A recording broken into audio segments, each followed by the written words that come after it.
All right, well, you just got a barn find chainsaw. Now, let's go over some of the do's and the don'ts of your new to you, I guess should say, new to you chainsaw.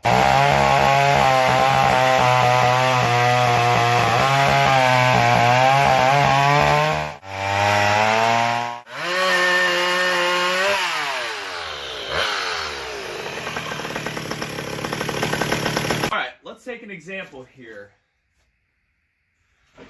This one, the Super 44A. This is a barn find that I had gotten. This sat 27 years inside of a barn with fuel in it. And the reason we're going to go over this is because you don't know what reasons it could have been parked in a barn or, you know, whatever. So, help prevent engine damage and possibly frustration to where you don't even want to mess with them anymore before you even get started. So let's go over. First thing you're going to want to do is pull this muffler off. Why? Well, you may have flakes of rust inside which accumulate from sitting. And when you go to start it, just want to fire it right up, it can suck that rust in and actually damage the saw to where you won't be able to use it. Common thing we all want to do, I'm guilty of this, is just want to put fuel down inside of it and fire it right up. Don't do that. So, take your muffler off, go ahead and inspect the cylinder. While you're in there inspecting, make sure, you know, you check for any scoring and stuff like that, the top of the piston, see if there's any carbon and stuff. Go ahead at that point and put some lubrication in, like WD-40 or 2-stroke oil, and turn it by hand real slowly if you can. You know, get it down into the bottom end. So, and take the spark plug out at this time also, and you want to inspect that, you know, look at it maybe before you do the oil so you don't get anything on it, and see what the condition. What was its last condition? Was it running lean or was it running rich? Or what, you know, carbon buildup, how bad is it? Next thing you'll want to do after that is, no, don't put gas in it yet. We're not yet got that far. Not that far on it. So you got that off and everything. Clean your muffler out. Get it ready. Listen, there's no rattling going on inside of it. So next thing you'll want to do, well, you could check for spark, I guess, at this point. But go ahead and take your top cover off and expose the carburetor. Pull the trigger. Put a little WD-40 down inside of it, maybe 2-stroke if it's accessible to do so, and pull it over to help lubricate the bottom end a little bit. That will help a ton. You don't want to start any of this dry, you know, and stuff. What we're also doing when we take the muffler off is inspecting for dirt daubers. And you don't want to get any of that inside of your engine. Also, go ahead. You can put your muffler back on if it's all clean and everything. Go ahead and take your side cover off your flywheel side, whether some of them have the starter recoil on them or not. Go ahead and take that off. You're going to be inspecting the flywheel fins. How dirty, how nasty are they? You know, could the person have put it away because it was overheating, because they never cleaned it? Or you don't want that to happen to you. Once again, dirt daubers love to make nests inside of these things here, so you'll be taking that off. Clean it, inspect everything, make sure everything's good. Now, if you have ignition, awesome. Some guys, and it's recommended to go in and clean the points so you'll have good reliability, not 5 minutes of running, it died. You don't want that, do you? No. So, there's plenty of procedures on how to clean the points and everything on these. Very simple. What else? Another thing. All right. So, could have been a dirty carburetor, dirty fuel system, why they put it up too. So, take the cap off.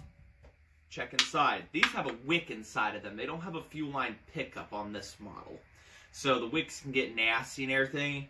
And there's a few ways to do that. There's a screw inside where it undoes and pulls out from the inside, from the top without splitting the tank. And you can put a new one in, wash and clean. It's a spring-held assembly.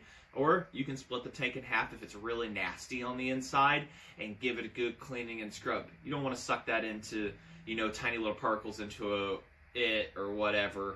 Especially if you rebuild the carburetor, which is another thing. Go ahead and rebuild the carburetor. That diaphragm on the inside of it is probably crunchy. I've taken apart one, actually more than one, where it was like a potato chip just snapped literally in half from the rubber. So old oil and stuff like that, corrosion and stuff, you just don't want to just dump fuel in these things and give her a rip and pull. You know, starting dry, especially on chrome bore ones, is definitely going to cause a huge issue. Starter assembly, you'll want to attend to that too, especially, you know, if it goes, you know, when you're pulling on it, give her a little lubricant. Now, some people say use graphite. That's a pretty good one because it does not attract dirt and dust and sawdust and whatnot when it's being used. So you can do that. There's people that'll use W40. That's fine. It's all preference stuff.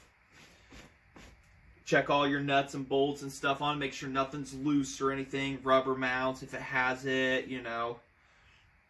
And then also, while you have the clutch side off, or the starter in this case, clutch and starter combo, your clutch drum.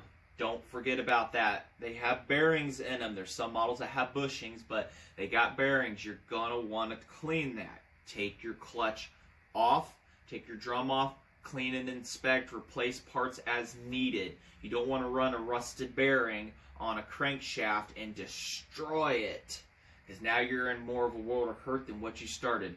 Use a good lithium grease. Wheel bearing grease is what I use. Just something that is designed for that kind of use and everything. And make sure the bearing turns free. Everybody's happy. Reassemble back in the correct order. Replace parts as needed.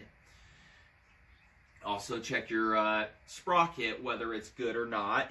If it's wore down, the chain ride's on, there's floating ones, and then there's the style that this has, the drum style, spur style that it has. And this one's in pretty good shape on this saw still, so there's no need to worry about replacing it or anything. Also, your chain, if it's been sitting forever, it could be rusted together or weather rusted or seized. So you're going to want to also, you know, you're going to want to take that off, at least for one of your first starts. If it is, lubricate it real good, clean, sharpen, and inspect it and whatnot. For these style right here with the right side starts, you're going to have to leave the bar on to be able to have things go correctly. You can put washers in between to act as a bar when trying to start it, because you don't have to start it with the bar and chain on, or at least with the chain on it, you know, just to make sure everything runs and whatnot after you've gone through all the cleaning and inspection items. One thing you do want to check, though, before you start it, is make sure your kill switch works. You don't want something running and like you go to stop it and it's like, oh look, it's dirty, it's corroded. I have one up there, the 8200, the ProMac 8200. It had that exact thing. Even though it is new from the 90s, it sat to where the switch had corroded up, and I was actually able to work it back and forth, and it worked great. So, no, just some of the do's and don'ts. I didn't cover everything, like air filter. Go ahead and, you know, if it needs replaced, do that. Some of them you can clean. Give your saw good cleaning. I know this one hadn't had good cleaning. I like the barn look of it, the old ugly of it, and so I just left it like that. But you can go ahead and clean it. Your oil tank, make sure the oil in it good, make sure the oiler works, go over all those things and whatnot. But don't just put fuel down the carb and pull it and fire it, because like I say, you could start the whole thing off damaging it before you even get a good start by simple muffler rust scale inside. So there's a lot of people going and finding barn finds, shed finds, you know, from your friends and stuff.